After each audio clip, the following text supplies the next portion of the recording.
Hello. Um, it's Wednesday here.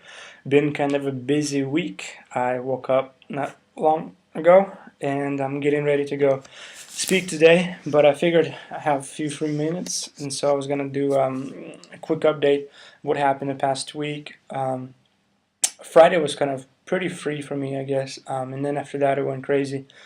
Saturday I spent all day in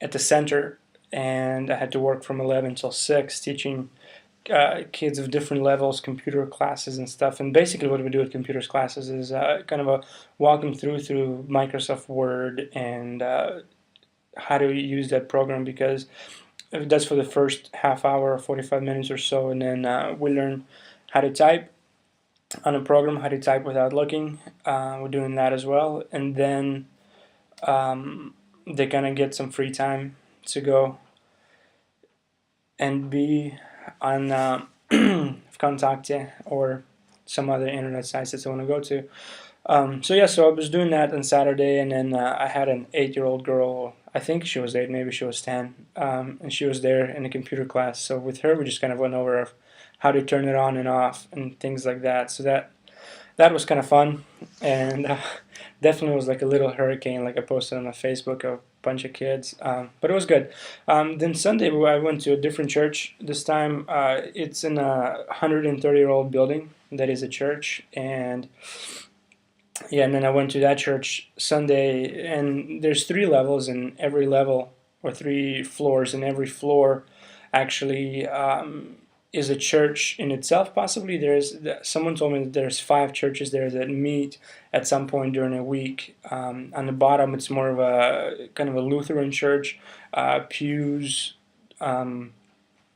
people wearing robes, singing in a choir. That's kind of at the bottom floor. Then the middle floor was just a guitar and a couple of people singing, and then a bunch of people were there in the middle floor. I guess more of a charismatic, maybe.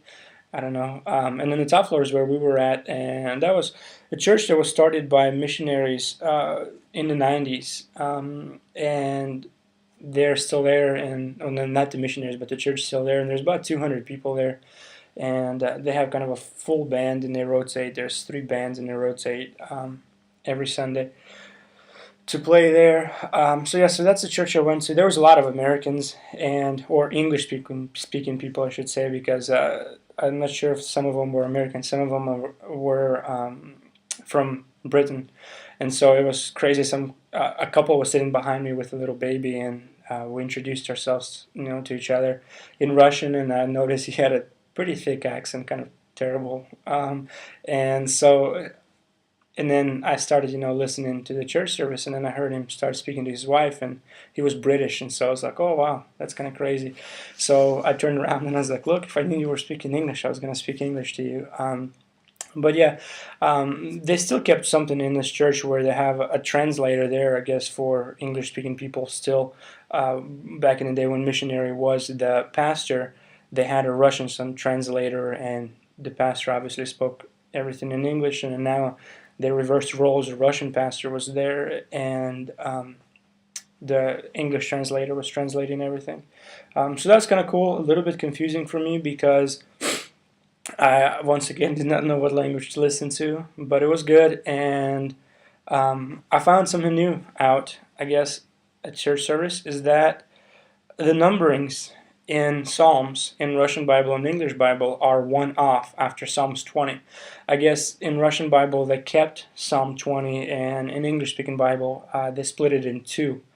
Psalms 19 and 20, I believe, or something like that. It's around there.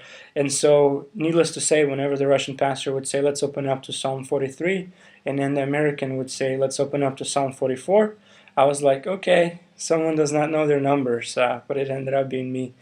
So yeah, so that was kind of that. On Monday, I was going back to the center to help out again, and I got a call about 15 minutes before I left that I needed to go and actually pick up the keys for the center and open up the center, because the guy that normally does it, he lost his whole wallet with cards and passports and all that. But praise God, he found it the next day at home, so that was good. But so he was running late, and we keep all our keys for the center at a church, the church that I was telling you about, with three floors, and that lady did not want to give me the keys. She asked me for my name and my last name, and I told her that, and I told her my last name, and she was like, well, is that your last name? And I was like, yeah, it's my last name. You asked for my last name, and I gave it to you. So that was kind of funny, I guess, because obviously I don't have a Russian last name.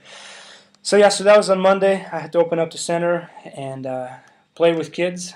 I remember at college I said that as a missionary you need to be prepared to do anything.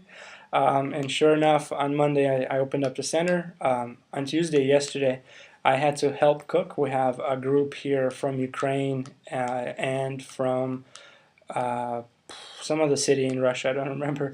And they're here for a seminar for a week-long learning. What are we doing in St. Petersburg and kind of a learning and stuff.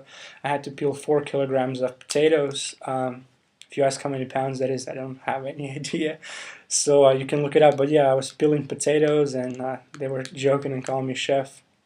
So that was kind of funny, because if you know me, obviously I can't cook, so that's the last thing I am. And then last night, I had to. I was helping one of the guys here make some spaghetti, I guess, and we were planning on making it for 6 of us, and then someone decided, while we were in the process of making everything, that that whole group of 10 people was coming over as well, and so we were kind of thankful that we were making a big dinner for all of us, and yeah, so that was a little stressful for me, being in charge of having to cook for 16 people. I've never really done that, especially since I've never really cooked spaghetti. So yeah, that was that. Let's see, and then today I'm speaking at one of the sessions. They asked me to share a little bit about life, of what it's like transitioning from life in an orphanage to life in a family. So these guys would kind of understand what some of the students, their future students, will have to go through to understand that. So yes, I'll be doing that. Actually, I'll have to leave here soon. But I wanted to share a couple funny stories, I guess, that happened. I don't know if I shared this before or not, but I found out that in a metro or in a subway, I guess, the reason that people look always that they're sleeping, or how they're sitting, if they're sitting down, they always got headphones in their ears, and they're kind of like that, so they're like always sleeping. And so I asked one of the guys, why are they always sleeping? And he said, well, they're not really sleeping, they're just closing their eyes, because whenever the elderly people walk in, or mothers with babies, you're supposed to stand up. It is kind of the rules of the metro or the subway, that you need to stand up and let them sit. And so they figured if they're sitting there with their eyes closed and listening to music, that they kind of, don't have to stand up, look like they're asleep. So yeah, that's kind of funny. And I saw the other day a grandma sitting, and I mean probably in her 80s, like a pretty much stereotypical looking Russian babushka, and she was sitting there with a cell phone, and she was playing Tetris on it, which I thought was the funniest thing ever. And so it's all I could do without, not really laughing at them. But yeah, so that's one of the stories. And another one, I have to cross the park, somewhat of a park, I guess. Right now it's all snow, but I had to cross that park every time whenever I go to the sessions, or the girls' apartments where we meet most of the time. And the first day I was there, which was about a couple of weeks ago, I saw a car that, I guess there's a dirt road that goes through the park, and some people think it's a fun idea to go and try out their snow rally skills over there. And obviously, whenever you drive in a Russian car, it doesn't work very well. And so periodically there's a car that's stuck in a ditch. And so this was a Russian car, probably from the 90s, that was stuck in a ditch. The front wheels were stuck in a ditch, and it's like a hatchback, 4-door hatchback car. And so I saw that, and I was joking, and I was like, someone's going to take this car out for parts. And the guy who I was walking with, he said, yeah, they are. I was like, what? I was like, it's someone's car. And he said, no, for real, just watch, they're going to take it over for parts. Well, Monday night, whenever I was coming back from the girls' apartment, I saw that car, and it was flipped on the side, literally, like on its 2 doors, it was flipped, and 4 or 5 people were standing there and just literally taking it apart, wheels, everything, everything inside, everything with the motors. And so it was kind of funny, but somewhat not, because someone's car is going to be just a skeleton sitting there, and maybe someone is going to steal that too, I'm not sure, but yeah.